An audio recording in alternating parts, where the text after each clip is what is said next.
Bonsoir, il est minuit 24. Petite vidéo avant un long interlude du sommeil.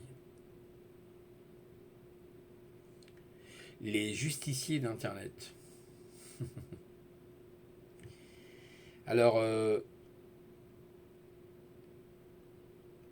étonnamment, vous avez des personnes qui portent des jugements, qui analysent les faits et gestes, les dires d'autres personnes et apportent leur analyse. Alors ce qu'ils oublient ces gens-là, c'est que eux-mêmes, ils apportent des analyses, mais ces analyses quelquefois peuvent être tronquées par différents éléments. Un peu comme, vous savez, les parasites, hein, quand vous voulez bien régler votre radio, puis vous savez, vous avez cette espèce de crachement, hein, vous arrivez jamais à vraiment bien la régler, hein, quelquefois c'est à quelques millimètres, hein, quelques dixièmes même de millimètres. Et vous avez toujours cette espèce de bruit parasite, hein, comme ça, vous savez, c'est très agaçant. On dit, mais j'arrive pas à régler. Alors vous avez beau bouger la radio, la mettre, l'orienter vers le nord, vers le sud, vers l'est, ouest, comme vous voulez. Et quelquefois ça s'arrête. Ah, vous dites, ah ouf, enfin, le bruit parasite s'est arrêté. Et à ce moment-là, il y a une voiture qui passe et hop, le bruit revient, etc. Vous rebougez votre poste radio et tout. Mais c'est infernal, je vais jamais réussir à bien capter l'émission. C'est franchement fatigant. Et ben, sur YouTube, vous savez, des gens, ils montent des chaînes pour être les justiciers des autres. Mais comme dit le cher dicton, vois un petit peu la poutre qu'il y a dans ton œil pour retirer ensuite la paille qu'il y a dans l'œil de ton prochain. Et malheureusement, c'est ce que j'appelle un petit peu, vous savez, les claclas, ce que j'appelle les YouTube claclas, les YouTubeurs claclas, qui vont porter des jugements, qui croient que parce qu'ils ont dit que telle personne avait tel type de comportement ou tel autre comportement, alors c'était vraiment justifié, que c'était la libre antenne, et que dans la libre antenne, on s'exprime librement. Voilà. Et ben tout ça c'est de la duperie, hein, bien sûr comme d'habitude, et surtout c'est une duperie parce qu'elle vous fait perdre votre temps. En attendant, vous ne vous occupez pas de vous, vous ne faites pas ce que vous devriez faire pour vous. Ce qui est le plus important, c'est s'occuper de nous, être acteur de notre vie et non pas spectateur.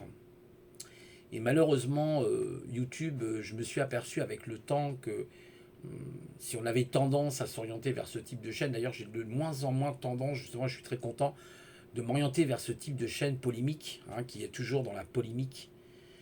Ça ne veut pas dire qu'il ne faut pas critiquer, hein, les choses, mais les gens en fait sont tous divisés les uns contre les autres et il n'y a rien qui avance.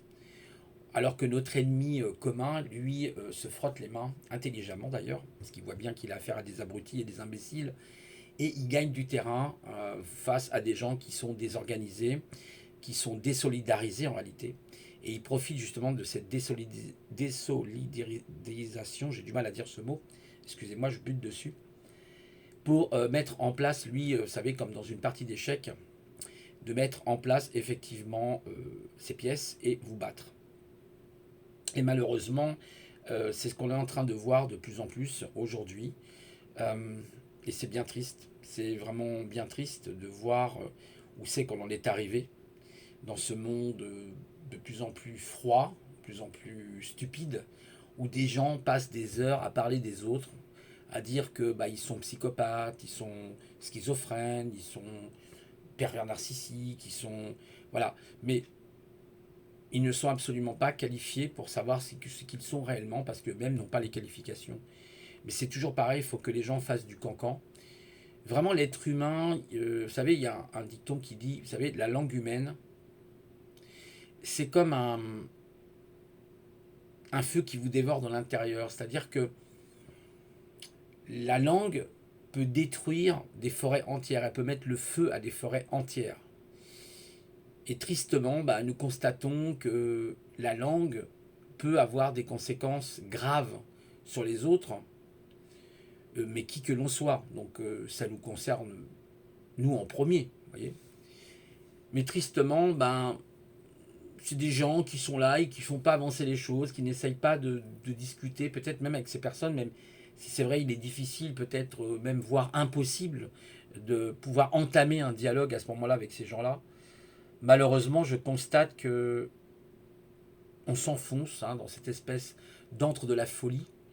Euh, une espèce de psychiatrie à ciel ouvert aujourd'hui, hein, partout dans ce pays et dans le monde, hein, il n'y a pas que dans ce pays, mais aussi surtout dans ce pays, moi je parle de mon pays, notamment depuis qu'il y a eu cette fameuse Covid et qui met à genoux le système, qui met à genoux les gens sur le plan psychologique, sur le plan mental, ils perdent la raison et ils commencent à dérailler totalement, ils déraillent. Et au lieu justement de relier les points forts entre eux, de chercher leur complémentarité pour fabriquer, vous savez, c'est comme une chaîne elle est composée de maillons. Donc vous ne pouvez pas désolidariser les maillons. Si vous les désolidarisez, vous n'avez plus de chaîne. C'est aussi simple que ça. Et les gens devraient plutôt être dans un rapport gagnant-gagnant que d'être dans un rapport aujourd'hui gagnant-perdant. Parce que le gouvernement, vos ennemis que vous crachés du matin au soir sont en train de gagner le combat. Et on voit sur YouTube, sur Instagram, peu importe, Facebook ou d'autres réseaux sociaux, des gens qui s'arrachent la poigne, qui vont parler, qui vont critiquer l'autre, dire ouais tu t'as vu qu'est-ce qu'il a dit la dernière fois, tati tata patati patata. Bah, à la limite, il vaut mieux couper les liens. Voilà, couper les liens, on coupe les liens, on n'en parle plus. Mais aujourd'hui, je crois qu'on a plus que jamais besoin des uns et des autres, car notre civilisation est en train de partir à volo. Elle s'écroule, il y a un manque de conscience, et ben les gens devraient être beaucoup plus solidaires dans des moments comme ça. Parce que croyez-moi que vos gouvernements, que vous appelez les bourreaux pour vous, et ben eux sont solidaires entre eux. Ils se réunissent, ils font des G7, ils font des G20, ils se réunissent et ils pensent le monde. Ils ont des conseillers, ils pensent le monde, comment ils vont modeler le monde. Vous savez, ils sont là à la tête du monde. En attendant, vous n'êtes pas à la tête du monde. Et moi, je ne suis pas encore moins à la tête du monde. Or, qu'est-ce qu'il va falloir mener comme combat futur? C'est le lien avec les autres, commun. Et de trouver des solutions alternatives. Il y a un problème économique. Quelles sont les solutions alternatives? Il existe la monnaie locale. Ah mais ça peut être un moyen extraordinaire pour contrer justement l'oligarchie financière. Il y a un problème social, mais on a des sociologues parmi le peuple, on a des psychologues parmi le peuple. En fait, le peuple a tout ce qu'il faut. Des médecins, des sociologues, des philosophes, des intellectuels, des ouvriers, des artisans, des artistes, des mathématiciens, d'accord? Vous savez, dans Fondation, hein, je regardais, c'est un livre que j'avais lu il y a très très très longtemps avec, je crois, c'est Isaac Asimov, où il est montré des civilisations, vous savez, qui vont naître un petit peu partout dans l'univers. Et l'objectif, il faut que ces civilisations soient solidaires. En fait, c'est le rapport collectif. Il est super important, le rapport collectif. On ne peut pas agir seul à son endroit à soi. Donc on est obligé d'avoir besoin, on est obligé d'avoir besoin de l'autre. C'est obligatoire, c'est une obligation. Voilà. Mais malheureusement, aujourd'hui, je constate, ou vous constatez vous-même, bien sûr, j'ai pas besoin de vous le dire d'ailleurs, qu'il y a cette désolidarisation. Et ces chaînes, bah, en fait, je ne crois pas qu'elles servent à quelque chose. Parce qu'elles vont effectivement critiquer telle pensée ou tel individu. En fait, on critique l'individu, c'est pas l'individu qu'il faut critiquer. C'est peut-être sa manière de penser. L'individu, il est comme vous, c'est une entité humaine, il se trompe, il fait des erreurs, et l'idéal, c'est de ne pas le critiquer, mais de critiquer ses pensées. Voilà, où on n'est pas forcément en accord avec ses pensées, pas avec la personne, mais avec ses pensées. Par exemple, regarde, prenez le personnage de, je crois, c'est Gérard Fauré, qui a eu une vie incroyable. Et je l'écoutais tout à l'heure, il a même été en prison, etc. Il dit d'ailleurs même que les prisons, c'est mieux que les hôtels Formule 1. Il vous explique ça avec un waouh, un truc mais incroyable. Et bien regardez comment cette personne elle a changé. Regardez ce qu'elle est devenue aujourd'hui. Et pourtant, on pourrait le juger sur ses actes. N'empêche que sa vie a complètement changé. Vous voyez, donc on n'est pas là pour juger les gens. On constate des dires, on constate des faits, et ben ok, on juge ces faits. Juger la personne, je ne sais pas si ça sert vraiment à grand chose. Et d'ailleurs, tout le monde a le droit à l'erreur. Les gens ont le droit à l'erreur, les gens ils ont le droit de se tromper, et ils ont aussi le droit de se reprendre, de changer. Alors certains vous répliqueront, mais l'homme ne change pas, il ne changera jamais. Vous savez, la force des événements peuvent faire changer les gens. Vous savez, par exemple, vous avez cet exemple. euh, L'exemple souvent le plus remarquable, c'est lors de catastrophes dites naturelles, où d'un seul coup, des gens qui ne se connaissaient pas se tiennent la main dans la main, ils agissent dans un commun accord pour le bien justement de la collectivité. C'est ça. Vous avez le fameux aussi, cette notion, vous savez, quelquefois quand vous êtes avec votre geôlier, c'est le Stockholm, le concept de Stockholm, où vous finissez par tomber amoureux de votre geôlier parce que vous voulez absolument sortir. Donc votre bourreau, en fait, votre bourreau, vous faites en sorte que vous tombez amoureux de lui, enfin, vous voudriez qu'il vous libère, et donc vous tombez un petit peu dans cette espèce de syndrome de Stockholm, voilà, ça s'appelle le syndrome de Stockholm, précisément, allez voir, vous verrez, c'est intéressant, le syndrome de Stockholm, quand on tombe amoureux de son geôlier, hein, de son bourreau, en quelque sorte. On finit par accepter le fait qu'il est là.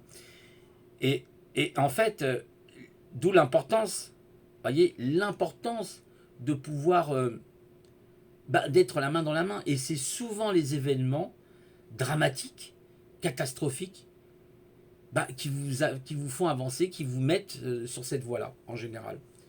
Donc aujourd'hui, il faut beaucoup de courage parce qu'on est dans une situation extrêmement critique pour tout un chacun. Et cette critique peut nous amener au pire, hein, au cataclysme les pires.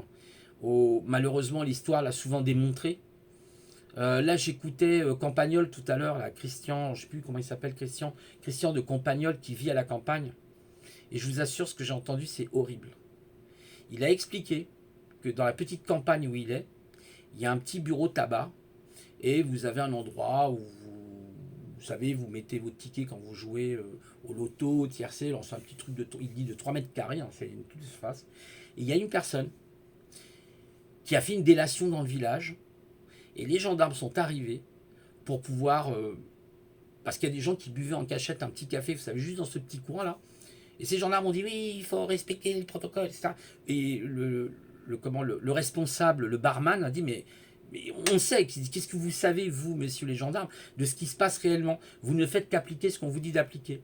Oui, mais c'est comme ça, la prochaine fois, c'est 135 € pour tout le monde. Vous n'avez pas... Vous rendez compte?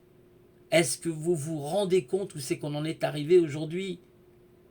Ça rappelle de tristes histoires, ça rappelle malheureusement une histoire qui a été celle de Vichy. Et on est en train de voir des collaborateurs, des colporteurs, des traîtres hein, qui sont en train de faire de la délation envers des personnes qui sont dans un village. Est-ce que vous vous rendez compte? Dans un village?